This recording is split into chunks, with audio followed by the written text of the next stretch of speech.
All right, good afternoon. My name is Jimmy Kim, and you are tuning in to the greatest show on the planet. I am your host, Jimmy Kim. This is the premiere episode. We have a very special guest today and longtime personal friend of mine, and his name is Mike Knox. Mike? Hey, Jimmy, great to be here. Congratulations on your new program. Looking forward to a long-term relationship with you guys over here at the Radio Da Bang. What is it? They had the dial location is 99. Yes, 99.5 FM. FM, yeah. And the pronunciation for that, it's actually Radio Da Bung. Da Bang, okay. Well, I'm from Texas, so it's Da Bang. Well, we like that too. Yeah, I know that could be a little bit, tricky because I had the same pronunciation mistakes there, but some of the people from the studio were trying to help me with that. Yeah.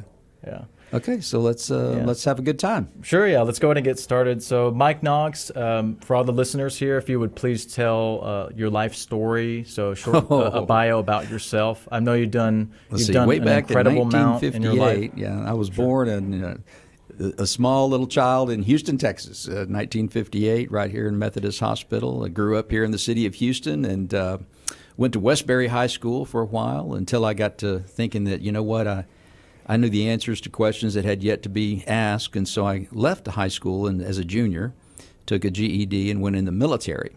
And I spent 4 years in the military learning that my parents may have been right about that college thing. And so, that was the best mistake I've probably ever made in my life was joining the military. I was in the United States Air Force for 4 years. During that time, I like to tell people that I served in the foreign nation of South Dakota for 4 years. That's where I was stationed at Ellsworth Air Force Base, and my job was securing our nation's missile silos from communist rats, mice, and owls who would invade and set off the alarms, But I had a really good time there and got married while I was there to my high school sweetheart here in Houston. And I figured, why should I suffer all this cold alone? So I brought her up there with me, and we spent my 4-year term in the military there. Came back as a Houston police officer. I got hired by the Houston Police Department and then started going to college. I attended the Houston Community College and got a degree from them and then transferred that over to the University of Houston downtown, all while working as a police officer. And so it took me a little extra long time to get through that college thing. I think the total amount was about 6 years total. Most people do it in 4, but right. I got it done in 6 because I had to work while I was doing it. But at any rate, and I was a policeman for a long time, 15 and a half years. And then I wrote a book and went on the speaking circuit as a gang and youth violence expert.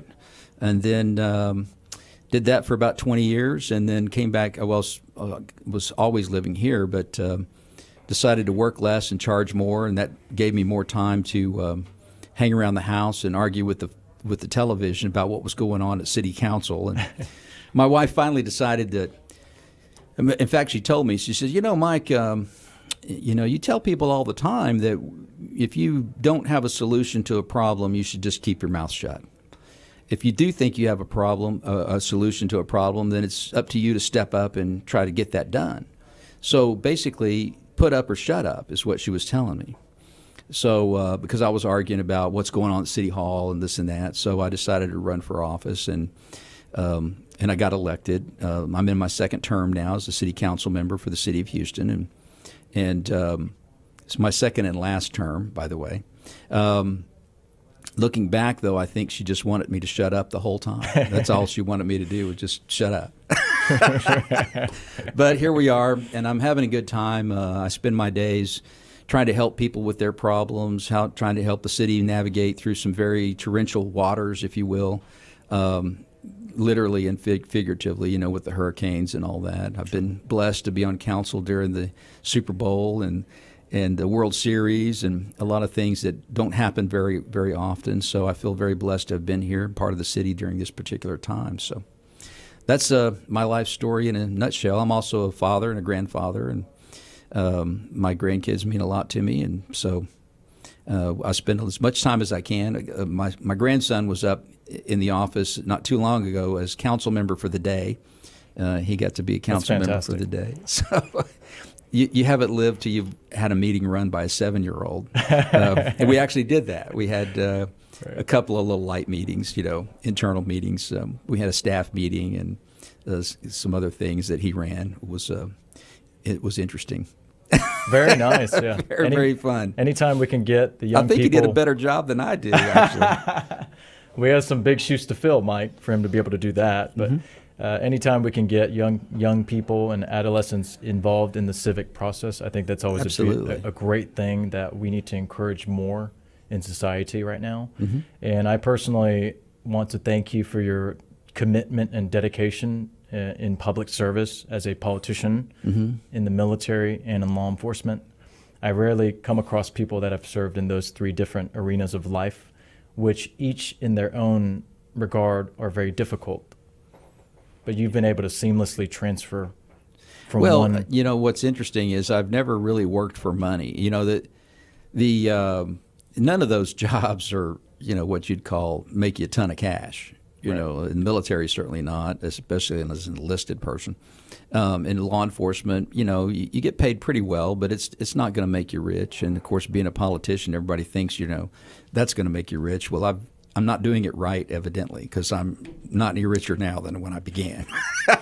So I'm not sure that really works out. But you know, but I've always, you know, they say if you love what you're doing, you don't ever work a day in your life. And I've never worked a day in my life. I've always had jobs that I enjoy and that I think are important for myself and the community that I serve. And that's just been part of me since I was born, I guess. Right. So that's why you're always happy. Yes. Well, that and I have a philosophy that every day is a perfect day. Right. Some days are happier than others, but at the end, they're all perfect. They're the days that God has given you to do some work with, and you should be, you know, blessed and grateful for it. So that keeps me sane.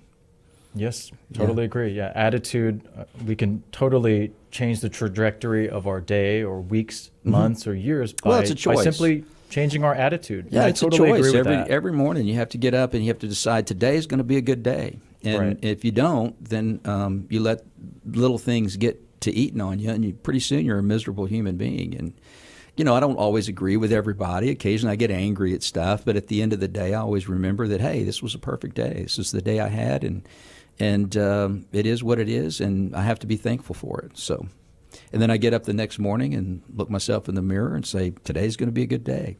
Right. Yeah, I totally agree with that. Maybe that's why we got along from day one. Yeah. Because we're always, you know, upbeat and have good energy flowing within us. Yeah. So the next topic is, I know something very difficult for you. I believe it was last year when you had lost your son, and I was there to attend the funeral. So how are you coping with that right now? And has it been... Well, it's been tough. I mean, it's you know, people say that time heals all wounds, but a lot of times you're left with a pretty significant scar. Right. So, you know, that's where we are in our family right now. We've come to grips with it. You know, he's not going to be around to watch his children grow, and he's going to, you know, miss a lot. But then again, we're going to see him again. That's our family has a strong faith, and we believe we know where he's at, that he's in heaven, and that we'll see him again one of these days. And when you think about it that way, the distance between a lifetime on earth in comparison with eternity, we'll see him more in eternity than we would have seen him here on the planet. So, you know, we look forward to that. I mean, his, you know, son and daughter are young, and so they're a lot more resilient than us older people. His wife is, you know, still struggles a lot, but she's getting better as time goes by. And so we are learning to live in a new reality. We have changed a little bit in that we're more willing to do things now rather than wait for tomorrow. Right. Because tomorrow's never guaranteed. Right. So, you know, if we want to do something, like we went to the Astros game yesterday on a whim, which, by the way, was a great game, especially the last inning. Did we win? Oh, yeah, we won good. In the last inning. We were down 7-2, and yeah, that was a good game. So, you know, instead of going home after the game, we decided that we would just go over to the Marquee and, you know, enjoy because it was an afternoon game, you know. So we went over and checked into the Marquee and enjoyed the lazy river up there, the swimming pool, and spent the night. And went back to that way. We avoided all the traffic. So we're doing things sort of on the spur of the moment. Our family went and bought a piece of property up in the Centerville area, a 10-acre piece of land for the kids to run wild on, and just have a good time. My son and I had talked about that for years, doing something like that, and we decided, well, what the heck, we're not, tomorrow we may not be here, so let's get it done now so that they'll have it. And so we've done things like that. And, we've just kind of relaxed a little bit on what we think is important. We've reevaluated, what we think is important. Now, of course, for me, the city is always important. I do focus on my job a lot. That keeps me busy, which is good. But really, the important thing to me is my family and, how we do things together. And we're very blessed that our daughter-in-law is more of a daughter than an in-law. Her parents and I and our family get along really, really well. So we're blessed with that. So we don't have infighting, in the family. The grandkids are, equally shared between the grandparents, and that gives Mom a chance to be on her own a little bit, because, being a single parent is very difficult. Right. So it's good to have a strong family support, and we do that. So that's how things have changed. It was devastating, but I'm very proud of my son. I mean, in the short time that he was here 34 years and some change. If you can describe his profession for the listeners and viewers that aren't as familiar with what he did. Yeah, he was a strong faith guy too, but he joined law enforcement when he was 18. He became the youngest dispatcher in Precinct 5's history as a dispatcher there. And until he was 21, he went to a police academy at the Houston Community College and was signed on as they told him if he passed the academy, they'd hire him as a deputy for Precinct 5 constables, and he did that. And he liked to say that he just drove race cars, basically turned left all the time. He was assigned to the toll road, so he would go north on the toll road to the limit of their jurisdiction, turn left and go south, and then turn left and go north. It sounds like being a race car, just driving down going making the same turn all the time. But he did that for 3 years, and then he got hired by the Spring Valley Police Department for another 2 years, and then he had his 5-year law enforcement background, so he was able to join HPD, and he did that for, I think, about 9 years, something like that. And during that time, he did a lot of great work, made lots of great friends. His passion was always flying. I mean, when he was I think 11 or 12 years old, he decided he wanted to start flying airplanes. So we did that, and on his 16th birthday, we had to stop by the airport first so that he could get his solo license done on our way to the DPS office to get his driver's license, because it was important for him to be able to tell people that he could fly before he could drive. Wow. So he got on with the HPD helicopter division, and ultimately the pilot that he was with crashed the aircraft and killed him. So that was a tough blow. Hard to get that phone call in the middle of the night. I can tell you this, having been a policeman is less terrifying. I mean, being the police officer is less terrifying than being the parent of a police officer. So, you never want to get those phone calls, but we did. And, of course, Jason liked to be the first in lots of things, and I wish he had talked to me about this one, because he was the first fatality of the aviation department of the Houston Police Department in its history. So he's been the only fatality that they've had in over 50 years. My goodness. So that tells me that it's a God thing. I can argue with the mayor of Houston all day long, and occasionally I can win one of those. But I've never won an argument with God. So we just have to let it go and hope for the best, that it's all part of his plan, and that's where we are. Right. Well, thank you so much for sharing that difficult story. And so next we'll move on to a entirely different subject. So Mike, since you are a Houston City Council member, we would like to, if you would like to share the current state of Houston politics right now. I'm not sure you want me to answer that one, Jimmy. It can be brief. It probably won't be. We've got some serious problems. Let me just say this. Let me start this off by saying this. I believe that every single council member on that council really is striving for the same goal, and that is to make Houston a better, stronger place than it's ever been. The difficulty that we have on council is that there's different ideologies about how we should achieve that goal. There are some of us, me included, who believe that the best thing we can do for the city of Houston is become financially sound in our budgeting. And by that I mean that our budget, that we're not spending more than we're bringing in. And there are the others on council who believe that we should do whatever we can and go into whatever debt is necessary to deal with issues that, in my view, are not city related. For example, we have a department that deals with education. Well, that's the responsibility of the school boards, various school boards, who are elected by the people, who have their own tax base, who have their own thing going on. And I don't really think that it's a wise idea for the city of Houston to be spending taxpayer dollars on that issue when we really need to be fixing our water lines and our sewer lines and other infrastructure issues. So I'm more of a practical, what does the city need to provide to allow businesses and people to be successful? We need law enforcement, we need fire protection, we need ambulance services, we need public works, we need a lot of things. We need our roads to be in good condition.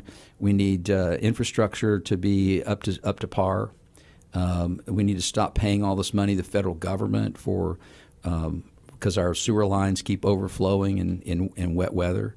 Those kinds of things, to me, are more important than a liaison between the city of Houston and various education school districts around the city. If we had a lot of money, if we had a structured budget that was sound, and we had extra money, that would be fine. But we don't. And for example, this past budgetary cycle, we had a $201 million deficit, which means we spent $201 million more than we brought in. And but for the fact that the federal government gave us money, other taxpayer dollars, to overcome that, we got $200 million from the federal government to bridge that gap. So we only had to come up with $1 million of savings, which we did by just simply writing off some positions that were not filled, to balance the budget. But structurally, we're still spending $201 million more than we're bringing in. Well, you can't survive that way.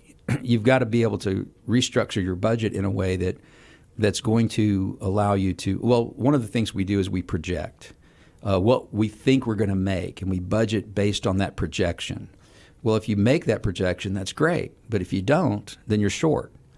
Right. And my proposal has always been that we need to be budgeting on last year's budget. In other words, how much money did we actually bring in last year? Let's budget our operation of the city on that. And then if we have more money than that, that's great. We have extra money that we can spend on stuff like education or what have you. But that's not the way we do things. And so I voted against the budget. I was the only member of the council that voted against the mayor's budget. He was not happy about that. But as I told him, I'm not going to vote for a structurally unsound budget ever. And so that's where we are right now. So there's not really a conflict, but there's a difference of opinion on council about what the city needs to be doing to make itself better, stronger, and so forth. A lot of things I agree with the mayor on. He's been very supportive of law enforcement, and I think that's a good thing. He's been very supportive of new ways to deal with our infrastructure, which I appreciate a lot. There's a lot of things the mayor does that I do agree with. But we do have some basic challenges when we start talking about what we think is required to make the city a better city and a more attractive city for businesses. Because businesses, look, Jimmy, no one comes to Houston for the weather. And no one comes here for the view. They come here to work and to raise a family and to have a life. And that's what we need to be providing. And that means businesses need to come here. They need to hire people locally, and they need to provide them with a living wage that they can be able to spend on their children and going to great schools and so on and so forth down the road. And that builds a strong, thriving city, in my view. Parks are very important. Recreation opportunities are very important. All these things are very important. But you can't get to those things until you've taken care of your core responsibilities, your infrastructure, your streets, the way you deliver water, and get rid of wastewater and that kind of thing. All those are vitally important to attract businesses into Houston. So I would say that we generally get along on council, but there are occasions where you'll see us have quite some interesting debates. Surely. So I think we're in good shape overall, but we do have some challenges, and particularly about how we spend money, what we spend money on. Well, yeah, I'm glad that that's a top priority for you, to be operating in a manner that is fiscally responsible. I think that should be a top priority for any level of government. Well, I do that. Not only do I propose that, I do that in my own office. Right. City Council has provided a budget. Each council office is roughly close to $500,000 to operate for the year, to hire our staff with, to pay salaries, to do everything that we need to do to represent the citizens of Houston. So that's 16 council members times $500,000. That's a lot of money. Right. So every year, at the end of the year, I end up with about 20% of my budget that's unspent. And so the rule on that is, if I don't spend it, it goes back to the general fund unless I want to spend it on something else. So I can either give it to the mayor and let him waste it on something, or I can designate it to go to different departments within the city. So that's what I do with my money. One year I bought equipment for the fire department that they needed that wasn't in their budget.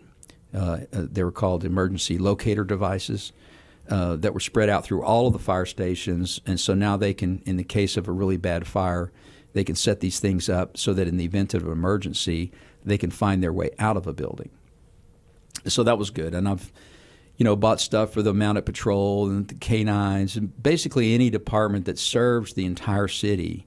I look for durable goods, durable things that they need that are not able to get in their regular budget, that would enhance their ability to serve the citizens of Houston. So I also, not only do I talk a good fiscal game, I also actually do that in my office. So that's a pretty rare thing. A lot of politicians talk smack and they don't deliver, but I like to think that I do. As well. Yeah, you can. You have to practice what you preach, and a lot of people can talk the talk, but you got to walk the walk. Yeah. That's universal, whether it's personal or business. A lot of times it's pretty inconvenient, too. Oh, right. It's like my staff. I tell my staff when I first came into office, and every time I get a new member of my staff or whatever, I tell them, look, your job is to fulfill the promises that I make. So I go out in the world and make promises, and I come back and tell you, make this happen. And they do a great job of doing that. One of them's here today. Alyssa is my new communications director. She's here. Yeah. Pleasure to meet you, Elisa. Elisa, say hi. And thank you for coming here. You have to say something out loud. We're on radio. There you go. And another thing, I'm glad that you're very optimistic about the future of Houston, as I am too. I feel like the city is doing well, but there's so much potential for the city to grow. And we definitely want to attract the best businessmen, the best businesses, innovators in every field, and attract them to our city and to keep. Well, the other cool thing about being on city council is I get some insight into what's coming. I had a meeting not too long ago with a gentleman who has got a great idea of turning methanol into hydrogen fuel.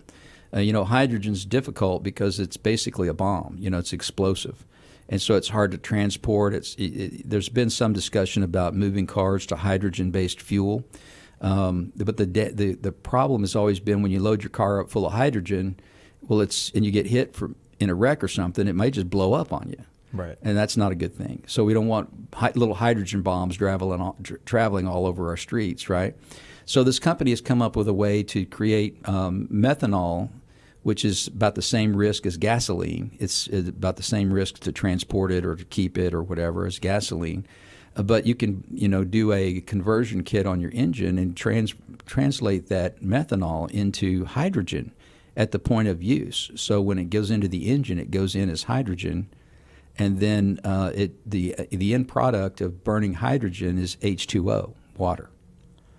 So it just returns water back out into the street instead of emissions from cars. Very nice. So that's an interesting concept that may be coming down the road. I don't know when, but hopefully pretty soon. So we can get off of burning carbon gas fumes and start dealing with some of that issue. The cool part about that is the infrastructure is the same as gasoline. So you could have a gas station with a pump that deals with just methanol. You load it in your car, it burns the hydrogen, and out it comes as water. So that's part of the problem with alternative fuels is that you have to create a whole new infrastructure. Right. Well, with this product, what I like about it is that you don't have to create a new infrastructure. You can use the existing infrastructure to make that transition, and you get the same mileage and same kind of power that you would get from gasoline from hydrogen, and it's a safer way to transport it and to keep it in your vehicle and so forth. So that's a new technology that may be coming to Houston, hopefully, in the next number of years. That creates that keeps our presence as an energy capital of the world. So they would have to build a plant here. And the other cool thing about it is that they can make methanol from solid waste. They can make it from wastewater. They can make it from anything with carbon in it. So that would be a good thing to do, I think. It would help us with our recycling issue. Currently our recycling issue is about 33% of the products that we recycle is automatically sent to the dump because it's contaminated. So the rest of it sits on the ground at a storage facility for a while until it gets to be too much, and then they have to move it to the dump anyway because there's no market for paper and plastic and stuff like that. There's just no market for it. So we're spending a lot of money. It costs us about $85 a ton right now to collect recyclable waste, and it only costs $25 a ton to put it in the dump, right? So what happens is you pay the $85 to pick up your recycled waste. It sits on the recycled storage lot until there's too much of it, and then they have to make room for the next batch of recycled materials coming in. That stuff gets delivered to the dump at an additional $25. So now you're at $110 a ton to dump your trash, where if you just dumped it in the trash or in the dump, it would be $25. Well, we need to create a market for that, and I think this methanol may be a good way to do that because the guy I was talking to said that he can make methanol out of paper, plastic, anything carbon-based. So that would be a good market for that. Recyclable materials would then make the recycling initiative actually beneficial to the citizens instead of costing us so much to make us feel good. That's a problem that I've got with government is that we do things to make people feel good, even though financially it doesn't make good sense. Right. Yeah. Fiscal responsibility first. Right. And then hopefully the feel good will come after. But I've always been a big fan of sustainable energy. Right. So I'm actually pretty excited if that kind of gets going off the ground. That'd be interesting. But for the sake of time, Mike, I'm going to keep moving the interview along. Great. Because this hour is just flying by. Well, I am a politician, so you have to rein me in once in a while. Right. So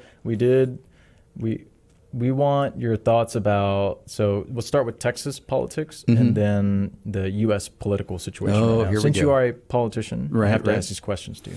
Yeah. So Texas politics. Sure, let's start with Texas. Yeah, we've got a lot going on right now. We've got the voter ID thing going on and bail bond reform going on right now in the special session.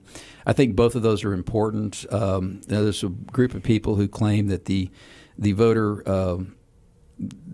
stuff that they're doing in Austin is the Jim Crow 2.0, right?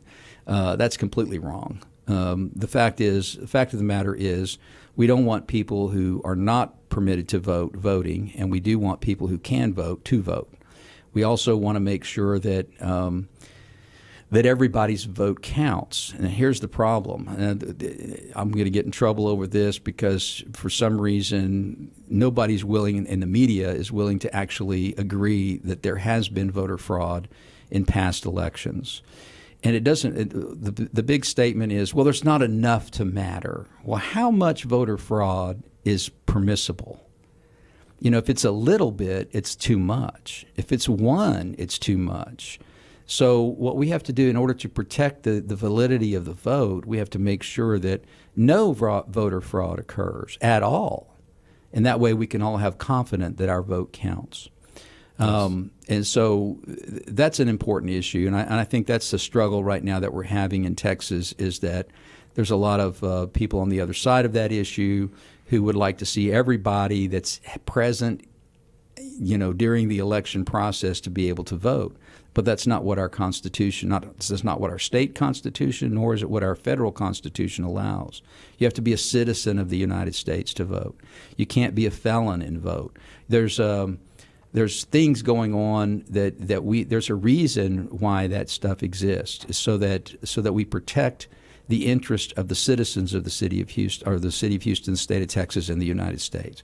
So I think that's a very important thing. I think that there's going to be continuing animosity and antipathy between the parties going forward. It's almost like it's become, on both sides of the issue, you've gotten to the point where, well, if you're a Democrat, you're evil, or if you're a Republican, you're just evil.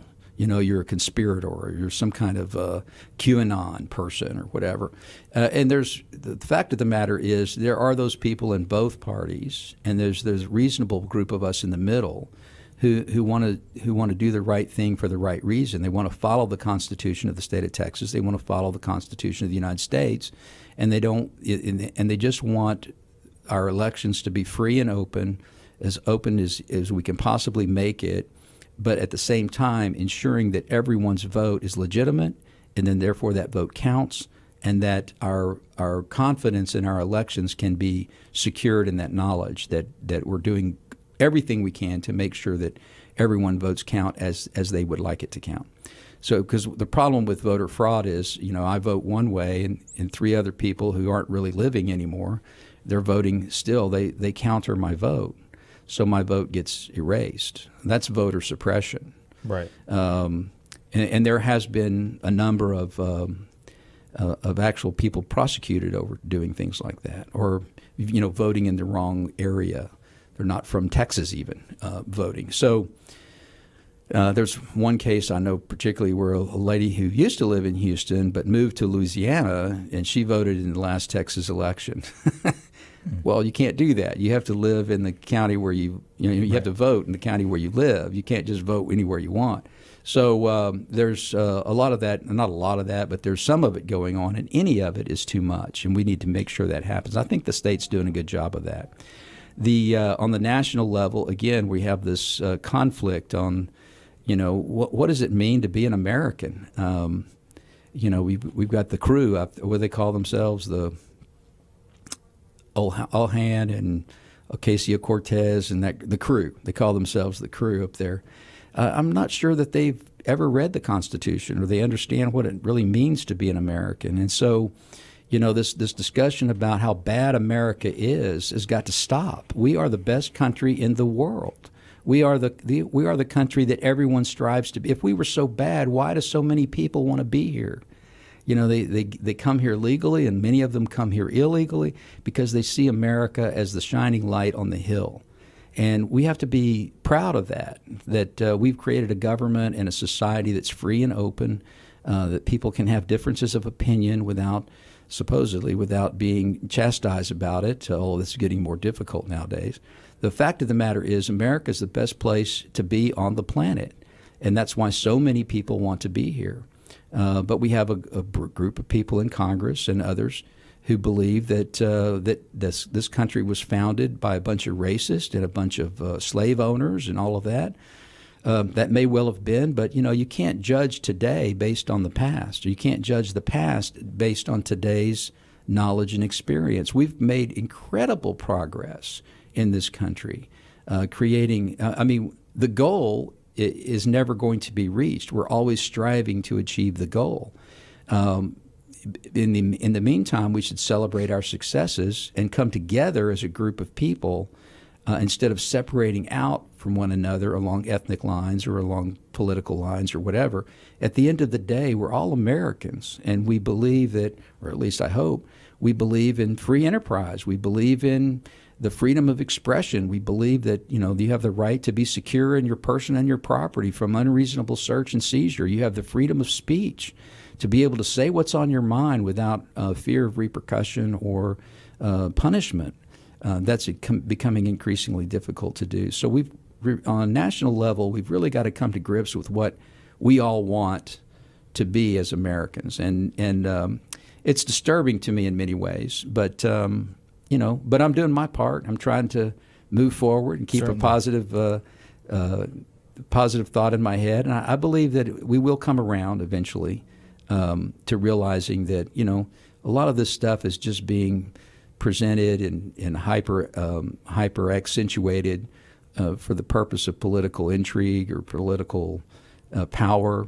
I think when the population starts to remember that the government is of the people, by the people, and for the people, as opposed to the government exists because they want you to support them. That's a dangerous capacity. Benjamin Franklin, I believe, was quoted. I don't know if it's true or not, but I believe he was quoted one time as he was leaving the Constitutional Convention. Some lady stopped him in the street and asked him, "Mr. Franklin, what have you done?" And his response was, "Well, madam, we have given you a republic, if you can keep it." And that's the thing. We talk about democracy, and this is really big in the federal government. Democracy, democracy, democracy. We don't live in a democracy. We live in a republic. And the republic feature is very important. A true democracy is chaos. A true republic is chaos. What we have is a representative republic. We popularly elect elected officials who make the law. The law is something we're all supposed to follow. If we don't like the law, we elect different people to go change the law. And that's how we are able to exist for 245 years so far. And that is our salvation. That's the unique feature about the American culture that no other place on earth has. And it's what makes us special. And it has allowed us to create a society and a community that can achieve any goal that we want to achieve. We can repel despots like Hitler, and we can send people to the moon. We can solve world problems. We can, be the calming factor in a lot of places around the world. And that's something that we all should be proud of. Yes, I agree. And I'm so happy you mentioned Benjamin Franklin. He's one of my favorite founding fathers. He's a little quirky, but yeah, he was a good guy. Phenomenal Renaissance man. Mm-hmm. And so as we wrap up the interview, Mike, I have two more questions. So the first one is your future career plans. Mm. So I don't think the listeners know, but you are being termed out. Is that in next year? Or I really don't like saying that. Termed out it means like I'm going away forever. No. My second term is up, and that's the most that I'm allowed to serve on city council. So my choice is either run for mayor or run for city controller or some other public official job somewhere down the road. I don't know what the future holds, Jimmy, to be honest with you. I'm going to let God lead me in that direction if he wants me. Right now I'm a who's who in Houston. I'm an at-large council member of the fourth largest city in the United States, and that makes me a who's who. And about 10 seconds after December 31st of 2023, I'll be a who's he. And I'm okay with that too. I mean, worst case scenario is I go off into the sunset and just become Pawpaw. Relax a little bit, take a little break. I'll hold the political office of Pawpaw.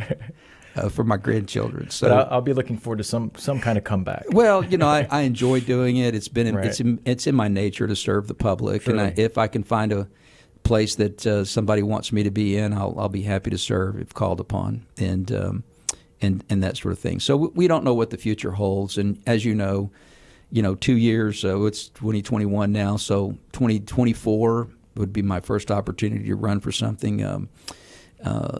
In politics, 2 or 3 years is a lifetime. So who knows what the future holds? I've learned never to say never. Yes. But we'll just see what happens, and hopefully, as something will pop up for me. If that's the case, then I'll take advantage of that and continue to serve the public as best I can. Yeah, I'm sure something great the opportunity will present itself when the time comes. Even for myself, I didn't know I'd be here hosting a radio show and sitting down with you. There you go. It just happened because the opportunity was there, and just had a few meetings, and then we're here live on Radio The Bung. And to wrap up the interview, Mike, we're going to go with top 3 life lessons for all the listeners out there for success in life. Your best advice. The best advice I can give you is not to take yourself too seriously. Keep a sense of humor. And do work hard, do what you need to do, but just don't, believe that you're all that. There's somebody bigger, better, somewhere out there. And just keep yourself humble. That's the first advice. Second thing is to develop strong relationships, with your family and friends, because you're going to need them. At some point, there's going to be a tough time in your life, and you're going to have that.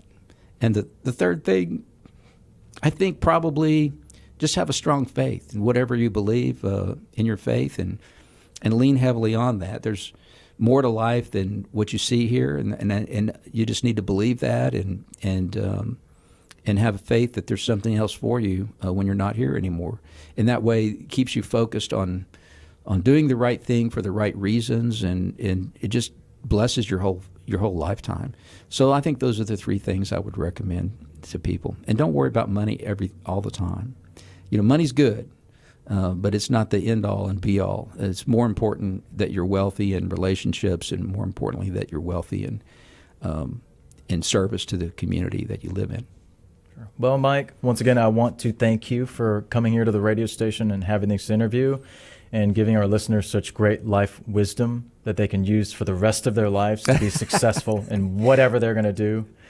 And that works for me. So those three things work for me. Sure. Well, I'm a firm believer a lot of those principles can work for a lot of people in many different fields as a good foundation for whatever they want to do, whether it's being a politician, whether they want to serve in the military, whether they want to serve in law enforcement, whether they want to be an entrepreneur. I feel like those are universally applicable. Yeah, I think so. Right. Okay. And so, we're going to wrap up the interview. I want to thank all the listeners for tuning in today. And we will see you next week, Monday, 12 to 1 p.m., The Jimmy Kim Show on Radio The Bung, 99.5 FM.